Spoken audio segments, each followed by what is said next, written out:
Bitácora Malvinas, un programa con olor a tinta, tinta de Malvinas, con recuerdos de mar, océano Atlántico, bien al sur, Malvinas, Malvinas del 82, pero aún antes.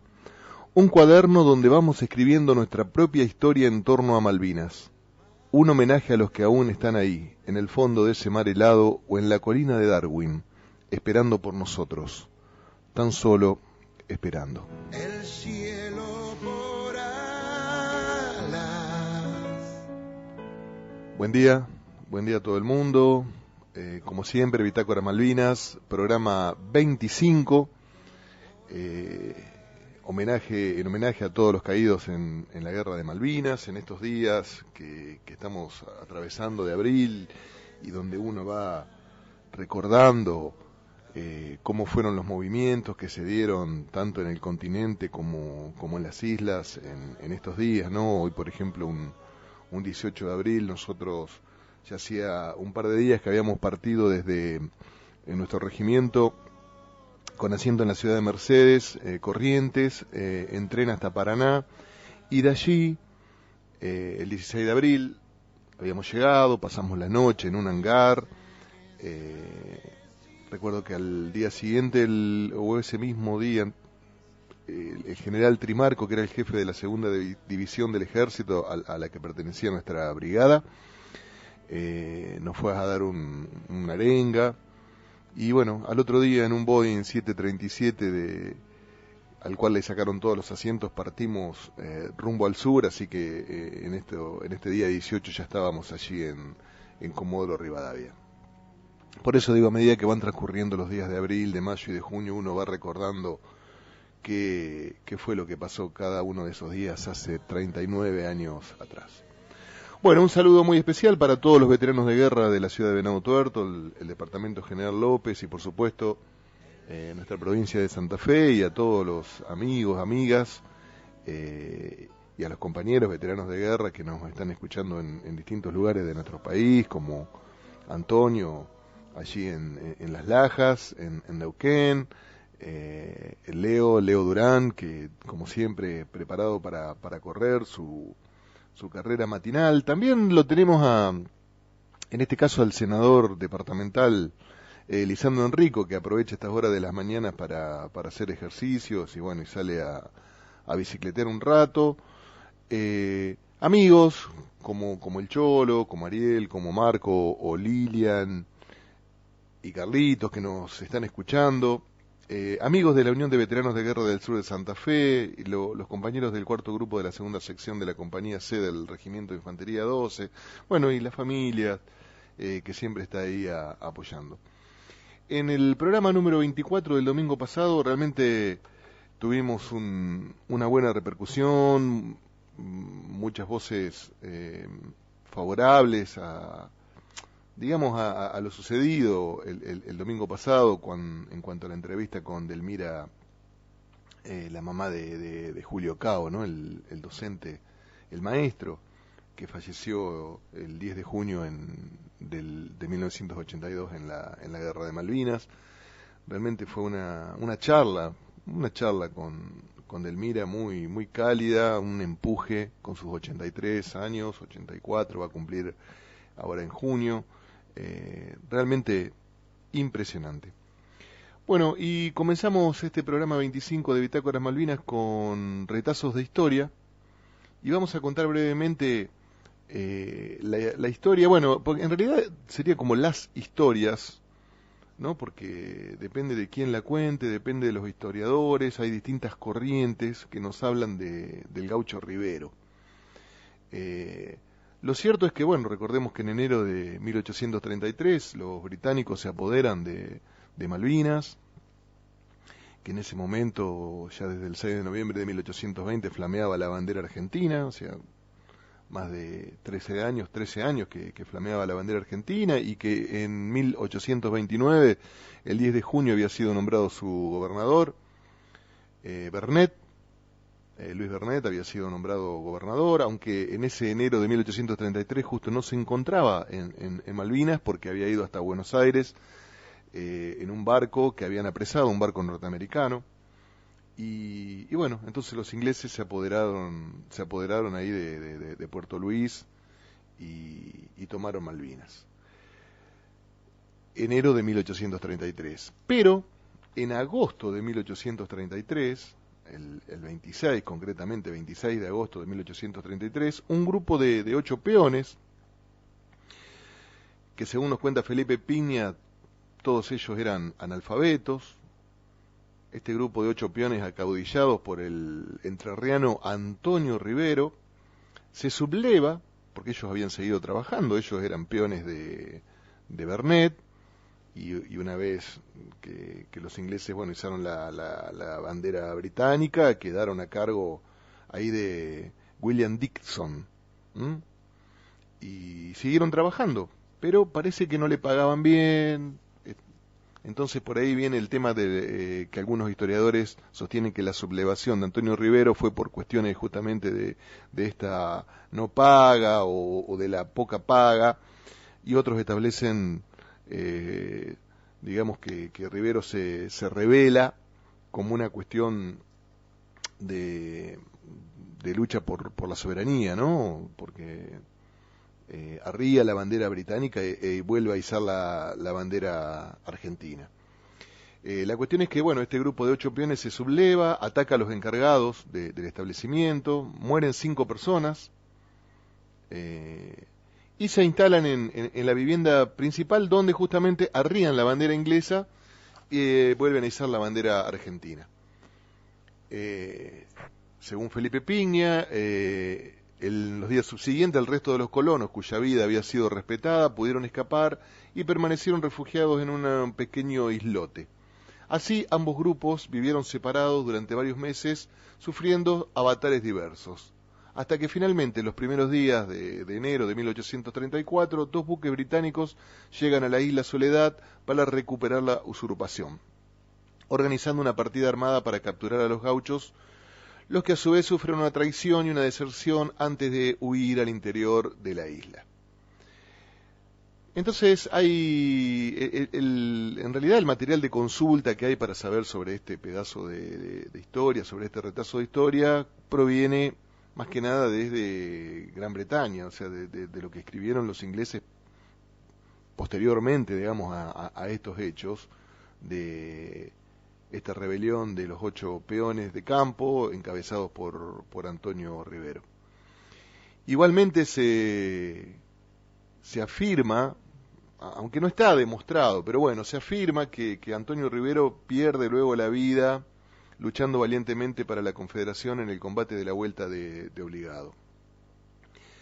Así entonces tenemos historiadores que sustentan distintas posiciones. Algunos dicen que, bueno, que eran simplemente delincuentes, y no había ningún deseo de reivindicación nacional que moviera a estos hombres para realizar esa sublevación, digamos, ¿no? Aparentemente ellos estaban molestos porque no se les pagaba debidamente por sus tareas.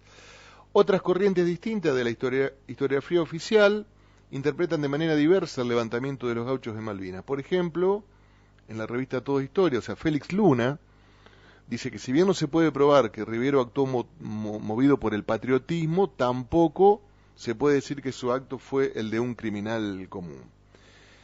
Y bueno, y el revisionismo histórico tradicional rescata la figura de Rivero, pero poniendo solamente acento en el tema del patriotismo y dejando de lado las otras cuestiones que sostienen los demás historiadores, ¿no? Los documentos testimoniales de fuentes británicas se habla de gauchos y de indios, o sea, hay una innegable connotación de salvajismo, de barbarie, ¿no? La perspectiva de Pablo Hernández y Horacio Chitarroni, y la de José María Pepe Rosa y el trabajo de Fermín Chávez, son los únicos que develan la cuestión central en el levantamiento malvinero de 1833, que es el de la unidad y coherencia de las luchas sociales y nacionales, de la justicia social y de la soberanía nacional, de las reivindicaciones populares y patrióticas. Ellos rescatan entonces al gaucho Rivero como un patriota que logró arriar la bandera británica y hacer flamear nuevamente por unos meses en Malvinas hasta enero de 1834 nuestra celeste y blanca. Nosotros en nada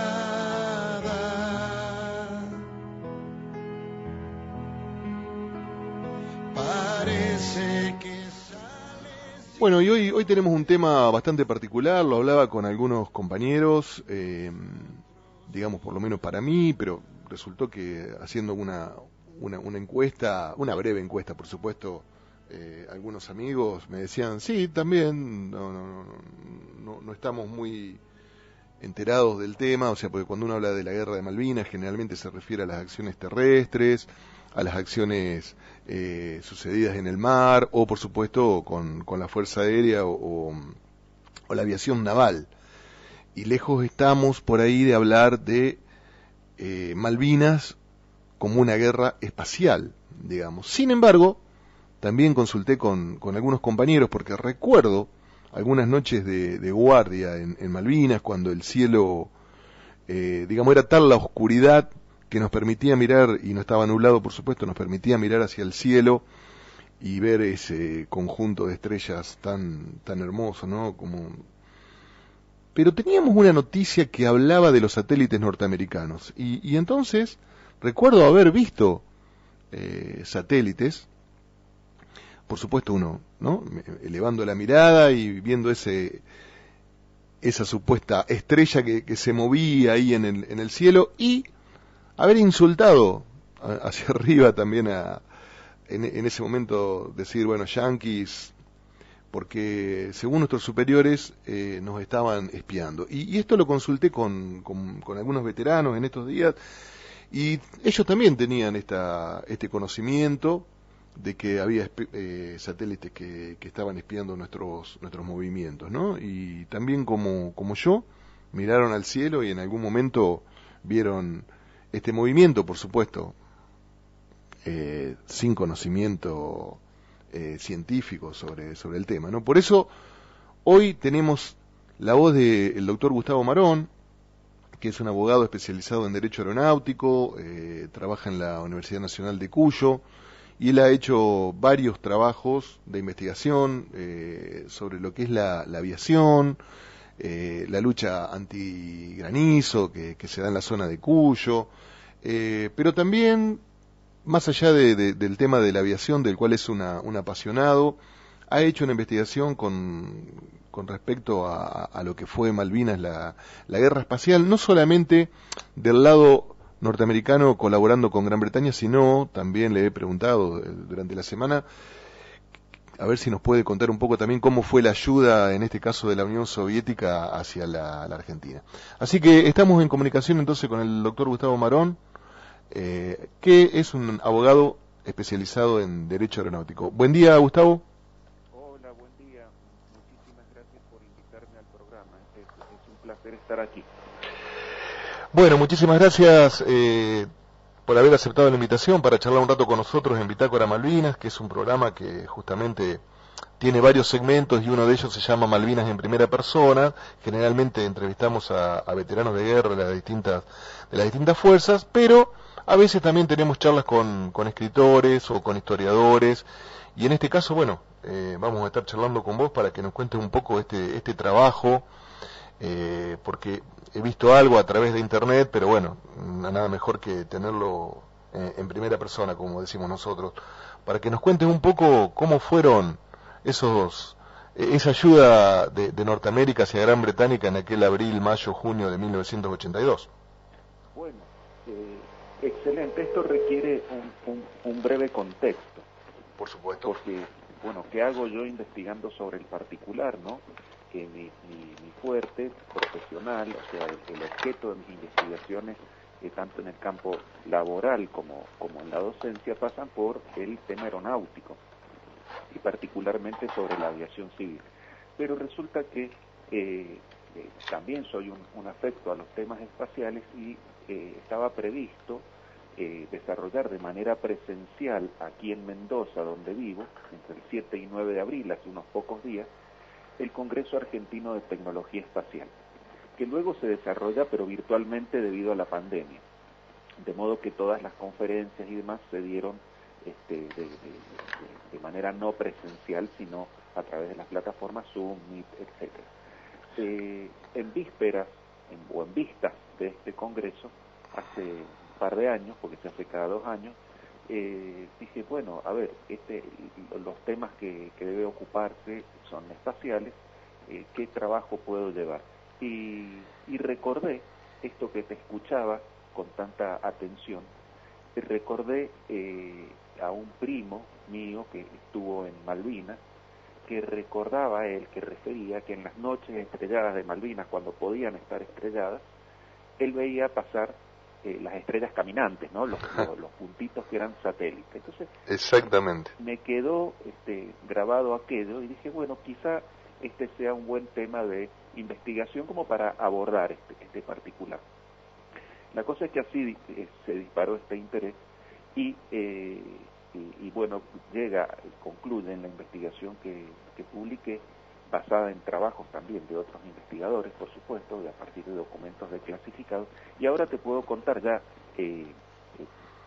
habiendo marcado el contexto de cómo llego yo a esto, te puedo contar un poco la historia. Hablaba recién quien me precedía en el uso de la palabra del revisionismo histórico. Y resulta que Malvinas, la historia no está totalmente escrita aún hoy. Y las fuentes que se van abriendo y que se van declasificando que permiten echar nueva luz sobre hechos que nosotros pensamos que habían ocurrido de determinada manera. Vamos a un ejemplo que nos lleva directamente al plano satelital. Nosotros, los argentinos, yo nací en 1971, así que el día del desembarco tenía 11 años, y recuerdo esa mañana del 2 de abril, en una algarabía total, un festejo total, la gente en las calles como en el Mundial 78. Exacto, son de aquella época, van a validar con sus propias experiencias lo que les digo. Era una euforia total. Y una de las razones de mayor euforia era a partir de los comunicados de la Junta Militar, tomar noticia de que en una maniobra audaz, en un golpe de mano, las Fuerzas Armadas Argentinas le habían logrado recuperar para la soberanía nacional la posesión argentina sobre las Malvinas, y que esto había sido secreto, y que esto había sorprendido a los británicos, y que esto, gracias a ese factor sorpresa, nosotros habíamos prevalecido, ¿no? Y así arrancó el 2 de abril, y eso rápidamente quedó tapado por la sucesión de eventos que siguieron, ¿no? Porque era una usina de hechos, de información y de tergiversación también, y de tergiversación de información, porque resulta que la maniobra argentina, la Operación Rosario, no tuvo nada de secreta, absolutamente nada de secreta. Los británicos sabían perfectamente que nosotros estábamos a punto de ocupar y que estábamos ocupando, y esto tiene una explicación muy simple, y lo sabían con precisión de minutos, porque en el momento en que los barcos de la Operación Rosario estaban aproximándose a las islas y nuestros buzos tácticos estaban desembarcando en los vehículos anfibios, en ese mismo momento, con la diferencia horaria de que el reloj marca otra hora, pero era ese mismo momento, el embajador Anthony Parsons, embajador de Gran Bretaña ante la Organización de Naciones Unidas, en Washington, estaba llamando a reunión de seguridad, de urgencia, del Consejo de Seguridad. Del Consejo de Seguridad. De modo que el Consejo se estaba reuniendo en el momento en que nosotros estábamos desembarcando. Al momento de dirigirse al Consejo de Seguridad, Anthony Parsons dijo, porque no llamas a alerta al mundo sobre la base de suposiciones, no, por supuesto, claro, información certera. El gobierno británico tiene pruebas de que la Armada Argentina está desarrollando, tiene en proceso en este momento una operación anfibia para desembarcar en la Falkland, y que ese desembarco va a ocurrir en las primeras horas del día de mañana. El día de mañana era 2 de abril. Claro. O sea, la Operación Rosario arranca en la noche, arranca mucho antes en puerto, pero se despliegan las fuerzas la noche del 1 de abril, y el desembarco de usos tácticos ocurren en En la madrugada del 2 de abril. En la madrugada del 2 de abril. Ahora, bueno, ¿cómo inmediatamente ese mismo día, 2 de abril, a consecuencia de la reunión del Consejo de Seguridad, se expide en la noche del 2 de abril, en la noche argentina del 2 de abril, la resolución 502 del Consejo de Seguridad, obligándose, ordenando que la Argentina evacúe inmediatamente las islas, se retire, y que ese retiro de todas las fuerzas militares sea inmediato. Entonces, fíjense un dato importante, esto no lo podemos pasar por alto, El propio 2 de abril, la Argentina perdió la guerra diplomática, porque la resolución del Consejo de Seguridad llevaba implícita su consideración como país agresor. Si te dicen, salí de ahí, claro, es porque no tenés ningún derecho a estar allí. Y por otro lado, la palabra inmediato no tiene una carga valorativa neutra, tiene una carga valorativa específica. ¿Cuál es? Que si no salís, habilitas al otro a poder reaccionar. Claro, a reaccionar. Y no es casual que consecuente al no retiro de fuerzas argentinas, antes de que salieran los portaaviones Hermes e Invencible de Gran Bretaña, se desplazara la flota de submarinos nucleares estratégicos. 3 de ellos, no todos, 3 de ellos. Para que fueran adelantándose y monitoreando la flota y que estaban haciendo esos argentinos allí. Ahora, ¿cómo era que sabían los británicos esto? ¿Cómo pudieron estar en vivo y en directo viendo movimientos de una fuerza etaria que lógicamente se estaba desplazando en silencio radial, que estaba moviéndose con mensajes cifrados entre la base de Puerto Belgrano y las naves en superficie? ¿Cómo sabían que el desembarco iba a incluir un componente de aviones Hércules de la Fuerza Aérea? ¿Cómo sabían eso? Lo que los llevó a bloquear la pista de Puerto Argentino. Sí, porque no pudieron bajar inmediatamente. No, claro. Que debían aterrizar en acompañamiento de las flotas de las fuerzas anfibias en las primeras horas de luz, se encontraron con que la pista de Stanley no se llamaba todavía Puerto Argentino. Se llamó Puerto Argentino durante 74 días, por otro lado. La pista de Stanley estaba completamente obstaculizada. Tal era el nivel de alerta que el gobernador Rex Hunt de las islas recomendó a los padres que no mandaran a los niños a la escuela el otro día, porque sabían que se venía algo grueso. ¿Cómo pasó esto? Bueno, esto pasó en Georgia, porque la guerra de Malvinas no empezó en Malvinas. La guerra de Malvinas es un episodio desmadrado en Georgia. Un episodio desmadrado en Georgia cuando la Armada Nacional, la Armada Argentina, infiltra un grupo de comandos entre unos trabajadores que iban a desarmar una factoría ballenera, Davidoff, una fábrica de procesamiento de carne, ¿no? De carne marina en Georgia, e izan allí ese componente, el pabellón nacional.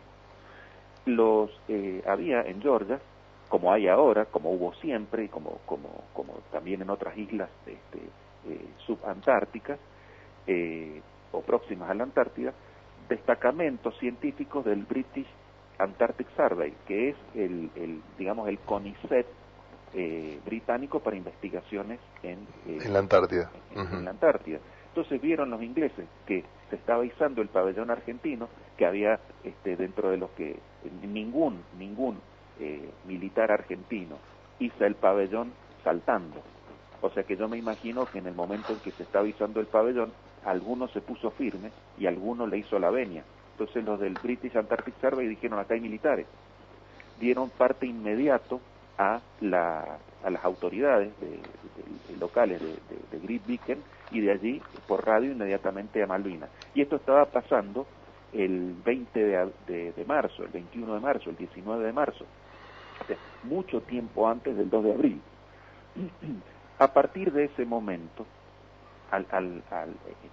de esa situación, Gran Bretaña activó el mecanismo de inteligencia global UK-USA. ¿Qué es esto? UK-USA.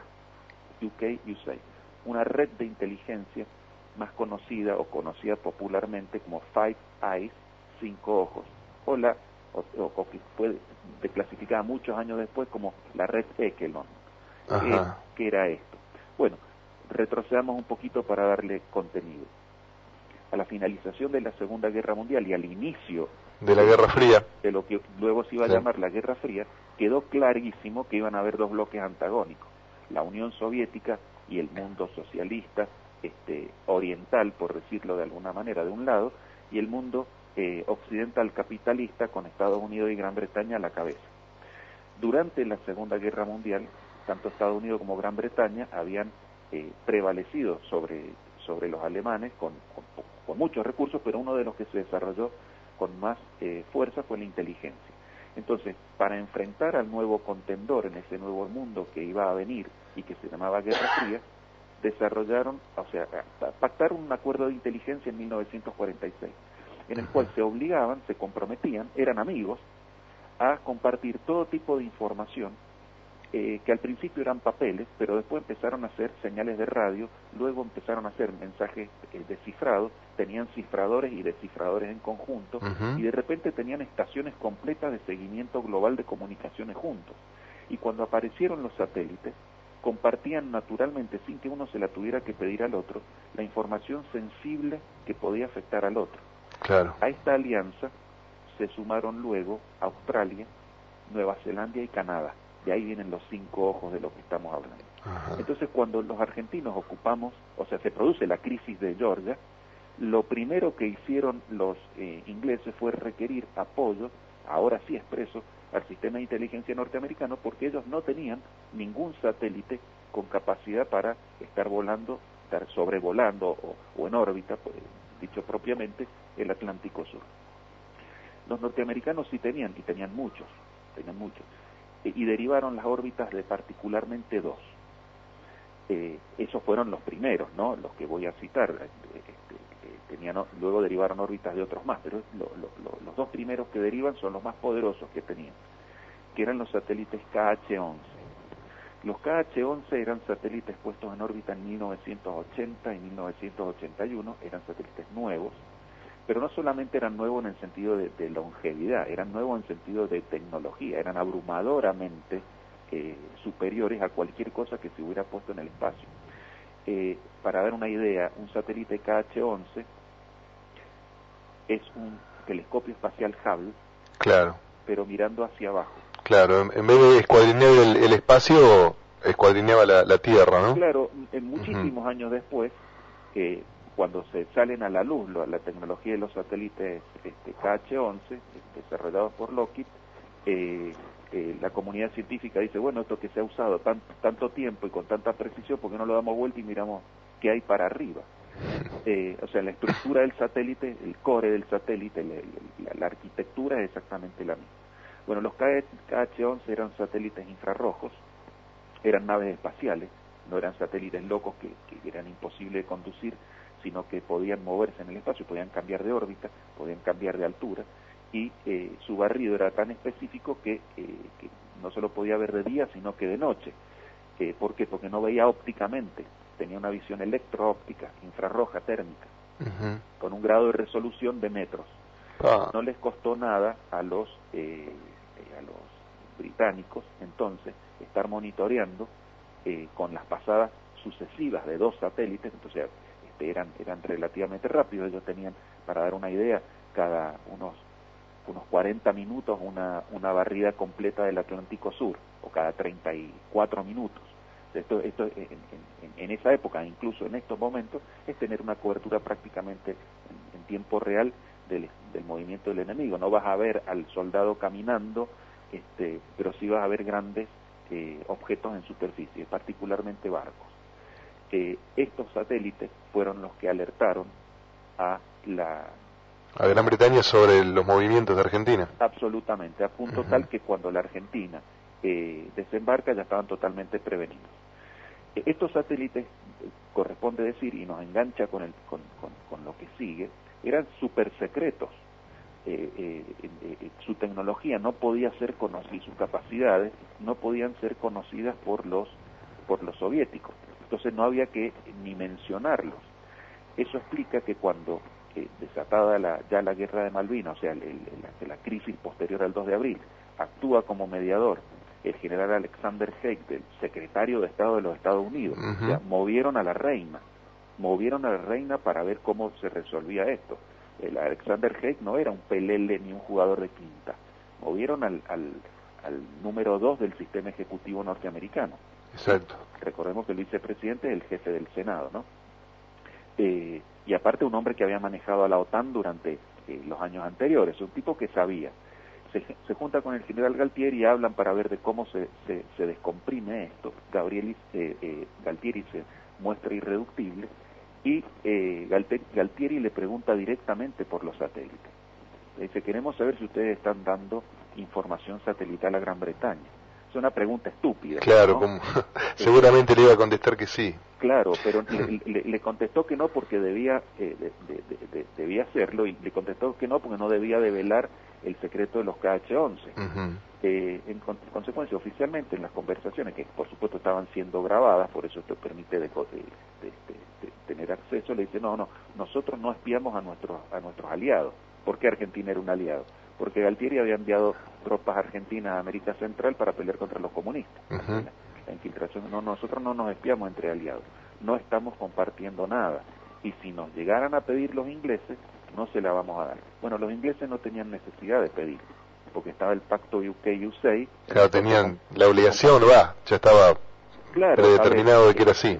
Una esposa no le pide a un marido que por favor vaya a hacer las compras o que le ponga a la mesa. El marido, un buen marido, está viendo que la otra está trabajando, directamente se lo hace para que fluya la economía del hogar, la vida del hogar. Bueno, esto valga el ejemplo porque esto era lo mismo. Los satélites KH-11, como decía, que anticiparon el desembarco de Malvinas, no fueron los únicos. Estaba en particular, y este es muy importante, el satélite Chalet, también conocido con el nombre código Vortex.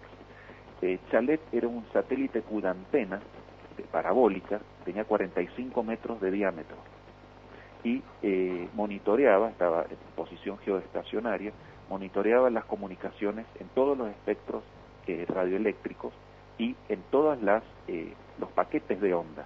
O sea, Chalet Vortex te captaba no solo las emisiones de radio de por ejemplo, esta radio, sino te captaba las comunicaciones en banda militar, en banda X de todas las estaciones que estuvieran emitiendo en la Argentina, y los paquetes de información encriptada que pudieran estar siendo remitidos. No solo los tomaba pasivamente, los potenciaba, los mandaba a los cuarteles generales de inteligencia en Estados Unidos, en Inglaterra, también en Canadá, también en Australia, Nueva Zelanda. Una red global. Y los decodificadores, que no son personitas con lentes viendo sobre un papel, los decodificadores y desencriptadores son supercomputadoras que hacen correr algoritmos hasta que rompen lo cifrado, eso por supuesto a la velocidad de la luz, lograban decodificar las comunicaciones argentinas. Entre se tratara de movimiento de aeronaves, se tratara de órdenes cifradas para razones logísticas, lo que fuera. Entonces es muy importante tener en cuenta, entonces, dejar claro que los ingleses estaban al tanto de la mayoría o de las importantes de las comunicaciones argentinas. Porque después las clasifican, por supuesto, no todas tienen la misma prioridad. Se estaban escuchando todo, como en este momento mucha gente está escuchando esta charla que tenemos, bueno, de la misma manera, te estaban leyendo completamente lo que se estaba comunicando. Esto es, en el juego de la guerra, esto es absolutamente vital, pues saber cuál te anticipa a los movimientos del enemigo, claro, saber incluso diplomáticamente qué quieren hacer y qué no. Por eso sabían que la Argentina estaba tratando de salir lo más rápido posible de este problema y procurando la mediación de otros gobiernos, por ejemplo el gobierno de Perú. Pero acá no termina la historia, porque hablando de comunicaciones, entra en juego otra red de satélites, la red de satélites Parcae, que era una constelación. Parcae eran varios satélites que eran lanzados, pero que al ponerse la carga útil en órbita, disparaba 3 satélites en paralelo. Entonces el puntito que uno veía en el espacio no era uno, sino que eran 3. ¿Y por qué este distanciamiento entre satélites, ¿no? ¿Para qué servía los satélites de la constelación Parcae? Precisamente al ser 3, para triangular posiciones de naves en superficie en el mar. ¿Y cómo lo hacían? Bueno, lo hacían muy fácil, de día o de noche, o sea, es relativamente fácil el principio. Tecnológicamente es un desafío muy grande, y más en 1982, como para que darnos una idea del estatus tecnológico que tenían los Estados Unidos. Parcae, las constelaciones Parcae, lo que hacían era tomar la firma radar o la firma de comunicaciones en la frecuencia en que estaban emitiendo los barcos en superficie, y al triangularla determinaban cuál era la posición exacta del punto que estaba emitiendo y qué era el punto que estaba emitiendo. El juego tenía dos etapas. Primero, saber en qué frecuencia estaba emitiendo el barco en superficie, y segundo, lograr la triangulación pasándole por arriba desde el espacio.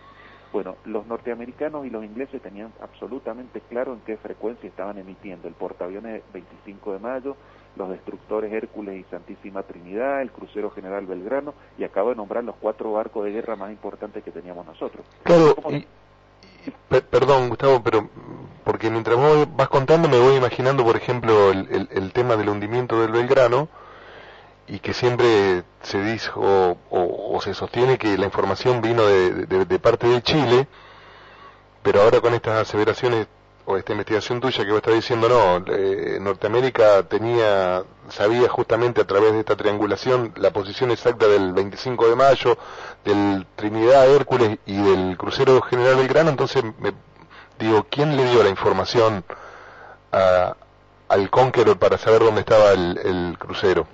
Se la dio el sistema de inteligencia que estamos hablando. Chile jugó otro papel.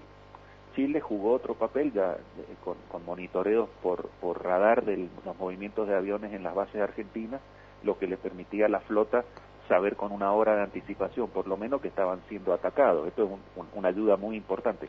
Jugó otro papel, pero no fue relevante en el hundimiento del Belgrano. Ajá. En el hundimiento del Belgrano fue relevante la constelación Parcae, porque la constelación Parcae determinaba la firma radar exacta del buque de superficie de que se tratara. Y los norteamericanos la sabían porque habían participado durante años con la Argentina en los operativos UNITAS con la Armada Argentina. O sea, ellos no vienen a hacer solamente camaradería o jueguitos de mar. Se llevan información vital. Claro, están barriendo, están determinando por inteligencia en qué frecuencia emiten todos los barcos de superficie con los cuales están participando del operativo.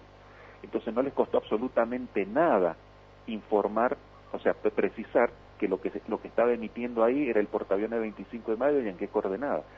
Ni qué hablar de los destructores Hércules y Santísima Trinidad, porque los ingleses, según la historia o la propaganda oficial, son muy malos, son gente muy mala, muy invasora.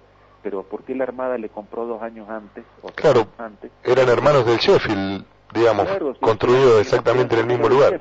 A ver, cuidado, no nos comamos toda la propaganda patriotera que ha surgido post Malvinas, porque sería muy estúpida la Armada Nacional y todos sus oficiales de alto rango que toman decisiones para el equipamiento naval, si a tu principal enemigo le compras los barcos y gastas plata en eso, ¿sí?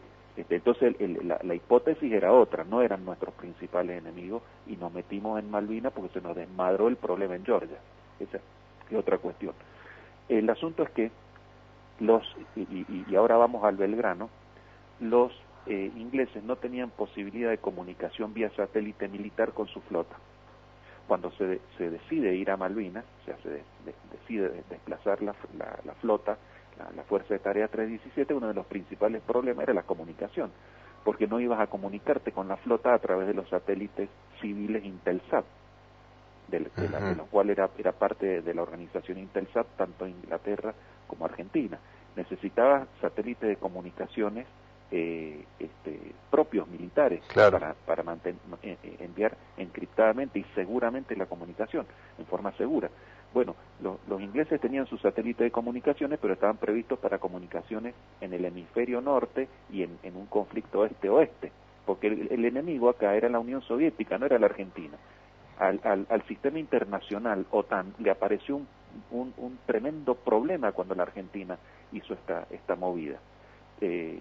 Les desbalanceó por completo el tablero geopolítico que venía armándose durante la Guerra Fría, pero por completo. En consecuencia, para las comunicaciones se valieron de los satélites de la constelación FleetSatcom, que es la constelación de comunicaciones global de la Armada de los Estados Unidos. FleetSatcom cubre todos los océanos. Recordemos, y esto parece una obviedad, pero es preciso decirlo, la Armada británica no está operando en simultáneo en todos los océanos. No lo estaba en el 82, no lo está ahora, pero sí la Marina de los Estados Unidos, porque es una potencia, una superpotencia global. Bueno, para las comunicaciones, a sus submarinos sumergidos, a los submarinos americanos sumergidos, para que activen el sistema de defensa o de ataque con misiles balísticos intercontinentales, las comunicaciones se emitían y se recibían a través de la constelación FleetSatcom. Bueno, la misma constelación es la que le transmitió la orden de monitoreo al Conqueror, en particular al Conqueror que termina hundiendo al crucero General Belgrano, y las coordenadas hacia las cuales tiene que ir el Conqueror a ubicar al General Belgrano, como otro submarino nuclear, a ubicar al portaaviones 25 de mayo. El portaaviones 25 de mayo fue ubicado. Hundieron al Conqueror porque el 25 de mayo, por razones meteorológicas, se le fue de rango, nada más. Pero los dos buques principales de nuestra Armada habían sido detectados al 30 de abril. Esto es un dato muy importante, porque la ayuda les permitió colocar y saber dónde estaban los barcos, y la ayuda norteamericana les permitió que las comunicaciones se canalizaran para decirles: no lo hundas, espera, hundilo. Y el espera estaba en relación a que el gabinete de guerra británico, que se estaba tomando esto con mucha responsabilidad, con mucha seriedad, no sabía exactamente todavía qué hacer. ¿Por qué? Porque no nos olvidemos que el conflicto de Malvinas desbalanceaba el equilibrio en un área de influencia geopolítica de los Estados Unidos, de la OTAN. ¿Qué pasaba si los rusos ayudaban a los argentinos? A los argentinos había que aplastarlos con todo el poder militar de la OTAN o británico, o simplemente había que darles una cachetada para decirles: salgan de ahí. Claro. Fíjense, es algo importante, los ataques que sufrimos, aunque fueron dolorosos y demás, fueron todos progresivos y fueron todos escalados. Eso obedece a un diseño. Si nos hubieran querido aplastar de un solo golpe, usaban los bombarderos Vulcan no para atacar Puerto Argentino, Stanley, sino para atacar las bases continentales. Con la precisión con la que impactaron Stanley, podrían haber impactado cualquier base continental sin ningún problema. Y recordemos, esto no hay que olvidarlo nunca, que los Vulcan no se diseñaron para lanzar bombas de fierro, se diseñaron para lanzar bombas nucleares, que por otro lado las tenían. Entonces esto fue muy progresivo, muy de a poco. Hundámosle un barco a ver si se retiran. Y así fue como se le transmitió por satélites norteamericanos de comunicaciones, gracias a la ubicación de satélites norteamericanos de la posición del General Belgrano, a un submarino sumergido, la orden de hundimiento que fue impartida el 2 de mayo. Directamente desde Londres. Directamente desde Londres.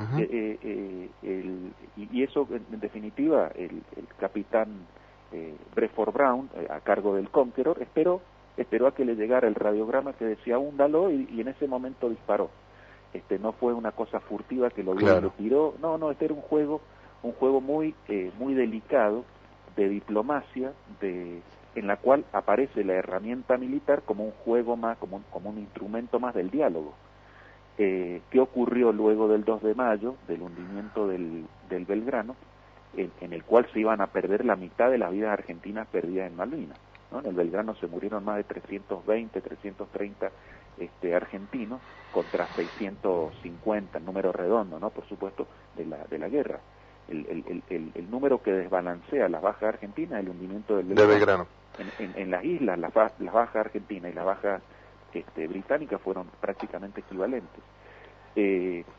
Bueno, ¿qué hizo la Argentina en este juego de te doy una cachetada, retirate, toma distancia, ¿no? Después del ataque del 1 de mayo y del hundimiento del Belgrano?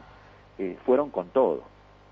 Ahí nos cayó la ficha a nuestra Fuerza Armada que verdaderamente esto era una guerra en serio, ¿no? Entonces el bautismo de fuego de la Fuerza Aérea del 1 de mayo, el ataque misilístico al Sheffield del 4 de mayo, y ya estábamos en un punto de no retorno, a punto tal que Alexander Haig ya se había retirado hacía rato de la negociación, de mediador, para decir, no, a estos muchachos argentinos, lo único que va a resolverlos a este problema es que pierdan la guerra. Entonces ahora vamos a hacer que pierdan la guerra. Esto es muy duro decirlo. Ojo, yo soy argentino, siento Malvinas como una gran causa nacional, pero cuando uno ve los documentos y hace este revisionismo histórico y ve la forma en la que se movieron los ingleses, no puede llegar a otra conclusión que esta a la que estoy llegando. Y vos recién nombraste a la Unión Soviética. Digamos, ¿cuál fue el papel que desempeñó? Porque nosotros, por supuesto, estábamos alineados con el bloque occidental, justamente, voy a decir, bueno, una sorpresa esto de que un país del bloque occidental le declarara a uno de los dos, digamos, más fuertes, ¿no?, de ese bloque, justamente Gran Bretaña, y por supuesto la Junta Militar no quería saber absolutamente nada con el ofrecimiento de la Unión Soviética en cuanto a armamento y este tipo de cuestiones, pero en realidad, ¿cuál fue la real ayuda que le brindó la Unión Soviética a Argentina en el 82? Esto también incluyó a la inteligencia satelital. Ahora pongámonos de vuelta en contexto. Es importante el contexto. Hay una frase que dice: el contexto es para los reyes. Los que ven en 360 grados desde arriba pueden entender lo que está pasando, ¿no? Tratemos de ver un partido de fútbol con una mira telescópica. Sí, capaz que vas a tener muchísima precisión en ver tal detalle, pero no estás viendo lo que está pasando en el partido. Veamos el contexto general. ¿Cuál fue el contexto general visto desde el lado de los soviéticos? Que un país que había sido profusamente, intensamente anticomunista, con operaciones anticomunistas en su propio territorio, ¿no? Estaban dándose en ese preciso momento los años de lo que se llamó guerra sucia, ¿no? La guerra anticomunista aquí en nuestro territorio. Hoy es políticamente incorrecto decirlo, pero yo no me guío por esas correcciones políticas, yo me guío por el criterio histórico. Acá estuvimos desde 1968, quizá unos años antes, hasta el periodo que estamos viendo, 1982, un furibundo enfrentamiento entre fuerzas de izquierda y de derecha, militarizadas las dos. Algunas militares, otras paramilitares, pero esto es innegable. Los Estados Unidos, la Unión Soviética vio que ese país que estaba llevando una guerra anticomunista caliente en su territorio, una guerra anticomunista caliente en América Central, con nuestras fuerzas del ejército peleando ayudando a los contras, digamos, ¿no? Sí, contra el sandinismo. Es correcto. Ese país, particularmente ese país tan belicoso, tan virulento, porque no habían fuerzas brasileras, ni habían fuerzas chilenas, ni habían fuerzas peruanas o ecuatorianas peleando en Centroamérica, habían fuerzas argentinas. Ese país, de repente, se levantaba contra su cénit geopolítico, que era Estados Unidos, contra su maestro, y digo maestro en el sentido didáctico de la palabra, porque las fuerzas argentinas se entrenaban en West Point, en la Escuela de las Américas, claro. Se levantaban y por una causa nacional lo enfrentaban. ¿Qué dijeron? Bueno, 2 más 2 son 4, hay que ponerse en contacto con los argentinos. Cosa que hicieron para ofrecer armamento, primero actuando a través de sus satélites. ¿Cuáles fueron sus satélites? Cuba y Libia. Eso explica las conversaciones de Galtieri con con el Con Fidel Castro, cubano, que directamente claro. le dijo, mire, nosotros, ¿qué necesitan ustedes? O con Gaddafi, me acuerdo. Claro, sí. y Gaddafi era, Gaddafi no era el Kremlin, Gaddafi era un mensajero del Kremlin. Y resulta, ¿de qué resultó? Que compramos armas libias y no un solo cargamento de armas libias. Creo que fueron 5 vuelos enteros de aerolíneas argentinas con los aviones repletos de toneladas de material militar y de tecnología soviética para utilizar en Malvinas. Bueno, dentro de este paquete este ofrecimiento soviético, imagínate que generó un escándalo intramuros de la Junta de Gobierno y de los Estados Mayores. ¿Cómo le vas a ver? Nosotros somos occidentales y cristianos, esa era la visión y el eslogan y la doctrina y la ideología y la idiosincrasia de nuestras Fuerzas Armadas. Todavía uno basta leer los libros de la Fuerza Aérea para decir, no, la Fuerza Aérea es católica. La Fuerza Aérea es católica, o sea, tiene hasta una profesión de fe. ¿Cómo te vas a aliar con una superpotencia que es tu contendor, ha sido contendor de Occidente y que encima plantea el laicismo, por ejemplo? Por ejemplo, ¿cómo te vas a aliar con la superpotencia que está financiando a los movimientos de izquierda que te están poniendo bomba en tu propio territorio? Bueno, esto generó un gran problema y a la vez te habías metido en una guerra con Gran Bretaña, ¿sí? Una guerra totalmente improvisada, lo tenemos que decir. Una guerra que se precipitó porque se desmadró una crisis en Georgia. Una locura, realmente una locura. Y lo digo con respeto a los combatientes, porque los combatientes no tenían la más mínima idea de esto que estaba pasando. Los combatientes fueron con valor y le pusieron el pecho a las balas. Pero desde arriba, desde el contexto, esto fue una irresponsabilidad total. En este contexto, en el debate que se produjo intramuros de la Junta, dijeron, bueno, no podemos aceptar la ayuda soviética, porque si se ventila esto, si llega a conocimiento de las potencias occidentales, nosotros pasamos a ser aliados de los soviéticos. Bueno, la Fuerza Aérea fue muy pragmática. La Fuerza Aérea Argentina fue muy pragmática y de las negociaciones secretas que mantuvo, logró información valiosa para que luego iba a usar también la aviación naval. ¿Qué dijeron? No les aceptamos material, les aceptamos información de inteligencia y díganos dónde están los barcos ingleses. Ajá. Y el mecanismo de detección de los barcos ingleses era exactamente el mismo mecanismo de detección de la que usaban los Parcae, claro. claro. Lo hacían los rusos con sus satélites llamados en código RORSAT y EORSAT, lanzados con el mismo propósito, para monitorear la firma radar de los barcos norteamericanos. Esto explica que desde Angola, mientras la fuerza de tareas se estaba desplazando desde la isla Ascensión al sur, desde Angola, aviones de reconocimiento de largo alcance, los Tupolev Tu-22 y también barcos de inteligencia, hubieran estado siguiendo a la flota británica.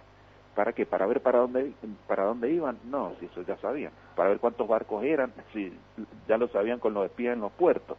Y aparte decodificando los ejercicios navales previos británicos. Querían saber en qué frecuencia estaban emitiendo.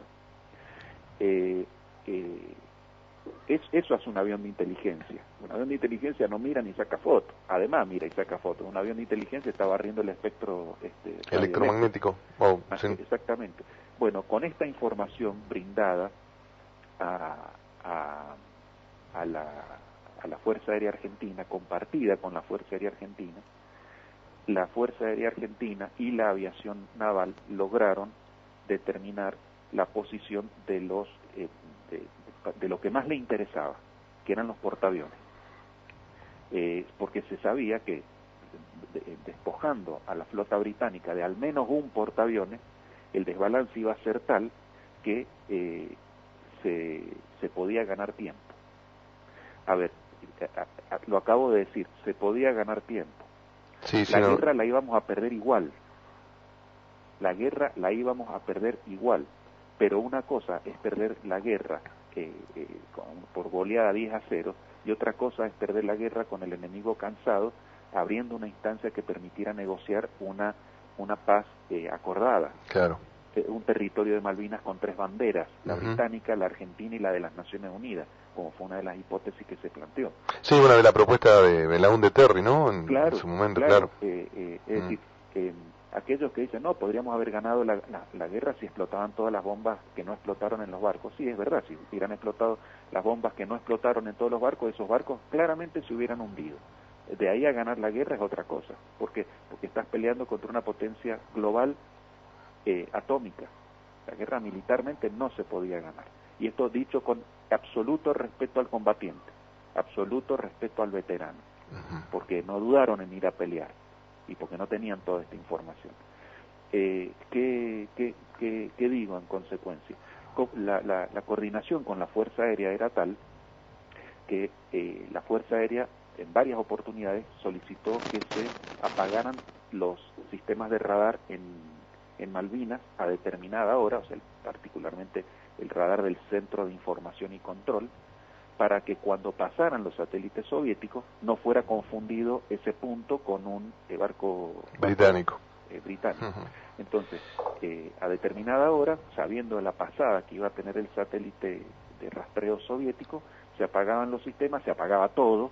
Entonces, lo único que iba a quedar prendido a la vista del rastreador electromagnético del satélite soviético eran las estaciones de superficie que estaban emitiendo, que eran los radares de toda la flota. Ese puede haber sido uno de los satélites que vos estabas viendo en las noches estrelladas de Malvinas. O era ruso o era norteamericano. Claro, era ruso. En ese momento no sabíamos. Nunca nos dijeron nada de los satélites rusos. Con esta información se pasaron las coordenadas, por ejemplo, previo al 30 de mayo, las coordenadas de ubicación de la posición del portaaviones Invencible, de un portaaviones. Después íbamos a saber que era el Invencible luego del ataque. Esta información se completó con la información del propio radar del Centro de Información y Control de Malvinas, que por traza de hacia dónde iban y hacia dónde volvían los Harrier, pudieron determinar más o menos una zona que confirmó que la información soviética era correcta. Claro. Le llamaban el ojo mágico al radar, a ese radar que operaba ahí en Malvinas. Al satélite. Al satélite soviético. Le llamaban el amigo invisible, claro. El código. Nos estamos recibiendo ayuda del amigo invisible, del ojo mágico. Gustavo, me quedan un par de minutos de programa, realmente te seguiré escuchando, e incluso hay algunos comentarios que me van llegando, digamos, de la gente que muy interesante, porque vuelvo a repetir, no es un tema que tenga tanta difusión, sí, más las acciones terrestres, navales o aéreas, digamos, pero esto de la guerra espacial a 39 años de lo sucedido, digamos, una información que por ahí, por supuesto, está en internet, pero uno no se adentra. Espero que a partir de esto, bueno, me puedas compartir algún material, así yo lo ponemos también en nuestras redes sociales, y te pediría si me podés hacer un cierre, y si no, seguimos charlando otro domingo. Perfectamente, en 10 segundos. En cuanto al material, sí. Como expresé, yo preparé esta investigación para un congreso de tecnología espacial, está desarrollada por escrito y está publicada. Va a ser un placer enviártela. Muchas gracias. Número 2, y con esto, y este es el cierre en un minuto. Esta guerra fue durísima para los argentinos, también fue durísima para los ingleses. Se la tomaron muy en serio y mucha gente sufrió mucho, con independencia de que disfrutaron las mieles de la victoria. Los ingleses no son los salvajes malvados que nosotros pensamos, son gente muy ordenada que entre otras cosas guarda documentos y entre otras cosas los declasifica. Malvinas requiere un revisionismo, requiere un esfuerzo para entender la posición argentina y el futuro de nuestras relaciones en procura de recuperar las islas diplomáticamente, requiere entender las razones del otro. Entonces, como conclusión a esto, puedo decir que de la misma manera que yo, por estas circunstancias, tuve ocasión de investigar, yo invito a todos, veteranos, combatientes, jóvenes, a volver a revisar desde la perspectiva británica, porque nunca vamos a poder tener diálogo, jamás vamos a poder ponernos de acuerdo sí, sean ellos o nosotros, siempre están parados en la posición y en la visión cerrada de cada cual, sin entender las razones del otro.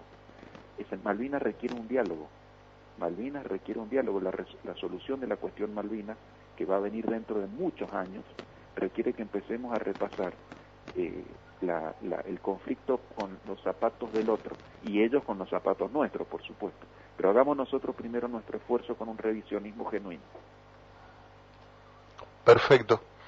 Perfecto. Bueno, Gustavo, te agradecemos desde Bitácora Malvinas que hayas compartido todos estos minutos con nosotros este domingo a la mañana, y bueno, un abrazo muy fuerte, y bueno, luego te voy a enviar el programa con alguna de las repercusiones, o si hay alguna pregunta por ahí que quedó en nuestros oyentes, digamos, y si bueno, tenés un tiempo, porque entiendo que tenés un arduo trabajo, no solamente en la universidad, sino también trabajando ahí como especialista en todo este trabajo de la aeronáutica, como vos decía, cuestiones laborales, ¿no? Excelente, sí, a disposición por completo.